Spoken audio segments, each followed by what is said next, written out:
गंगापूर येथील सहदुय्यम निबंधक अजित वीर यांच्या विरोधात करण्यात आलेल्या गंभीर अनियमितता व भ्रष्टाचाराच्या आरोपाची अखेर प्रशासनानं दखल घेत चौकशीचे आदेश दिलेत. या कारवाईमुळे जिल्ह्यातील नोंदणी विभागात मोठी खळबळ उडाली आहे.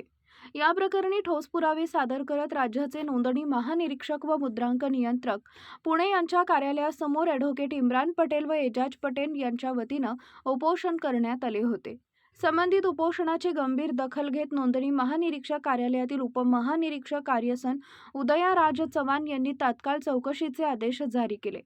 दिनांक 2 एप्रिल 2026 रोजी काढण्यात आलेल्या आदेशानुसार संयुक्त जिल्हा निबंधक संभाजीनगर तसेच उपमहानिरीक्षक संभाजीनगर यांना या प्रकरणाची सखोल चौकशी करून तात्काळ अहवाल सादर करण्याचे निर्देश देण्यात आलेत. या आदेशामुळे नोंदणी विभागात खळबळ उडाली असून संबंधित अधिकाऱ्यांवर नेमकी कोणती कारवाई होणार याकडे सर्वांचं लक्ष लागलंय.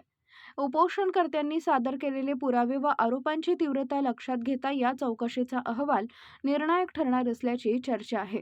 गंगापूर येथील सहदुय्यम निबंधक अधिकारी यांनी पदभार स्वीकारल्यानंतर तालुक्यातील दस्त नोंदणी प्रक्रियेबाबत गंभीर प्रश्न उपस्थित होत आहेत.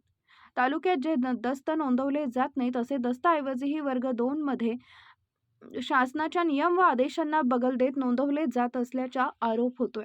दरम्यान संभाजीनगर जिल्ह्यातील वरिष्ठ अधिकाऱ्यांचा आशीर्वाद असल्यामुळं संबंधित अधिकाऱ्यांची हिंमत वाढल्याचंही बोललं जात आहे. त्यामुळे या प्रकरणाची सखोल चौकशी करून योग्य ती कारवाई करावी अशी मागणी नागरिकांकडून होत आहे.